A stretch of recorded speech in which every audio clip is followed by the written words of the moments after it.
ఆదియందు దేవుడు భూమాకాశములను సృజించెను. భూమి నిరాకారంగాను శూన్యంగాను ఉండెను. చీకటి అగాధ జలములపై కమ్మి ఉండెను. దేవుని ఆత్మ జలములపై అల్లాడుచుండెను. దేవుడు వెలుగు కమ్మని పలుకగా వెలుగు కలిగెను. వెలుగు మంచిదైనట్లు దేవుడు చూచెను. దేవుడు వెలుగును చీకటిని వేరుపరచెను. దేవుడు వెలుగునకు పగలనియు చీకటికి రాత్రనియు పేరు పెట్టెను. అస్తమయమును ఉదయమును కలుగగా ఒక దినమాయెను. మరియు దేవుడు జలముల మధ్య నొక విశాలం కలిగి ఆ జలములను ఈ జలములను వేరుపరచును గాక అని పలికెను. దేవుడు ఆ విశాలము చేసి విశాలం క్రింద జనమును విశాలం మీది జనమును వేరుపరగా ఆ ప్రకారం ఆయను. దేవుడు ఆ విశాలమునకు ఆకాశమని పేరు పెట్టెను. అస్తమయమును ఉదయమును కలుగగా రెండవ దినం ఆయను.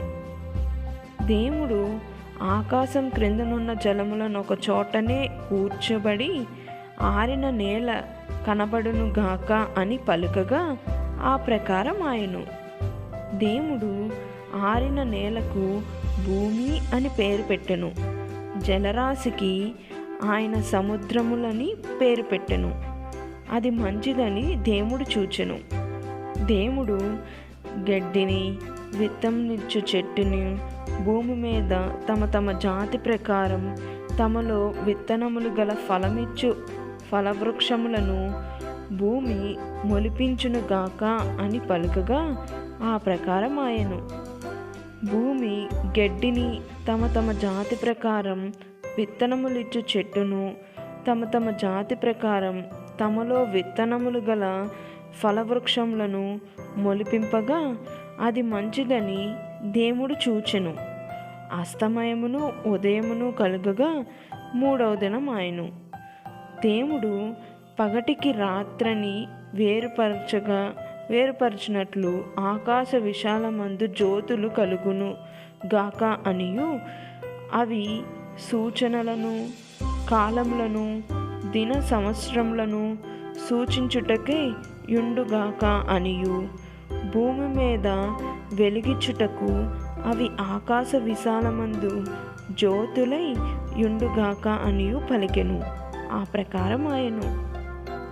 దేవుడు ఆ రెండు గొప్ప జ్యోతులను అనగా పగటిని ఏలుటకు పెద్ద జ్యోతిని రాత్రిని ఏలుటకు చిన్న జ్యోతిని నక్షత్రములను చేసెను. భూమి మీద వెలిగించుటకును పగటిని రాత్రిని ఏలుటకును వెలుగును చీకటిని వేరుపరచుటకును దేవుడు ఆకాశ విశాలమందు వాటినుంచెను. అది మంచిదని దేవుడు చూచెను. అస్తమయమును ఉదయమును కలుగగా నాలుగవ దినం ఆయను.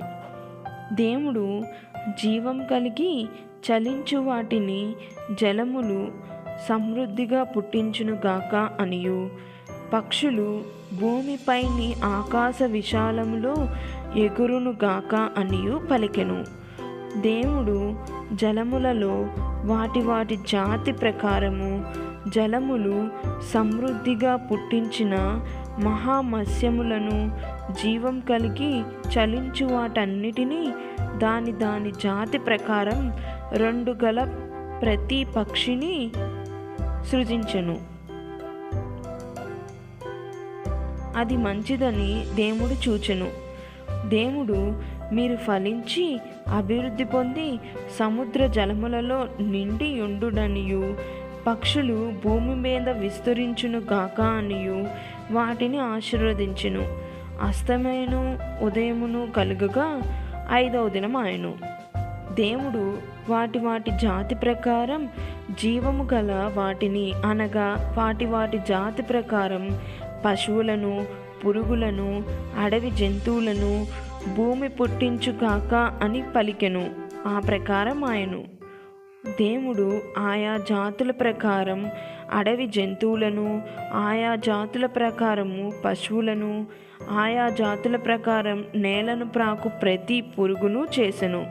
అది మంచిదని దేవుడు చూచెను. దేవుడు మన స్వరూపమందు మన పోలిక చొప్పునే నరులను చేయుదుము. వారు సముద్రపు చేపలను, ఆకాశ పక్షులను, పశువులను, సమస్త భూమిని, భూమి మీద ప్రాకు ప్రతి జంతువును ఏలుదురుగాక అనియు పలికెను. దేవుడు తన స్వరూపమందు నరుణ్ణి సృజించెను. దేవుని స్వరూపమందు వాణ్ణి సృజించెను. స్త్రీనిగాను పురుషునిగాను వానిని సృజించెను. దేవుడు వారిని ఆశీర్వదించెను. ఎట్లనగా, మీరు ఫలించి అభివృద్ధి పొంది విస్తరించి భూమిని నిండించి దానిని లోపరుచుకొనుడి. సముద్రపు చేపలను, ఆకాశ పక్షులను, భూమి మీద ప్రాకు ప్రతి జీవిని ఏలుడని దేవుడు వారితో చెప్పెను. దేవుడు, ఇదిగో భూమి మీదనున్న విత్తనములిచ్చు ప్రతి చెట్టును, విత్తనములిచ్చు వృక్ష ఫలము గల ప్రతి వృక్షమును మీకిచ్చి ఉన్నాను. అవి మీకు ఆహారమగును. భూమి మీద నుండు జంతువులన్నిటికీ, ఆకాశ పక్షులన్నిటికీ, భూమి మీద ప్రాకు సమస్త జీవులకును పచ్చని చెట్లన్నీయు ఆహారమగునని పలికెను. ఆ ప్రకారం ఆయను. దేవుడు తాను చేసినది యావత్తును చూచినప్పుడు అది చాలా మంచిదిగా నుండెను. అస్తమయమును ఉదయమును కలుగగా 6వ దినం ఆయను.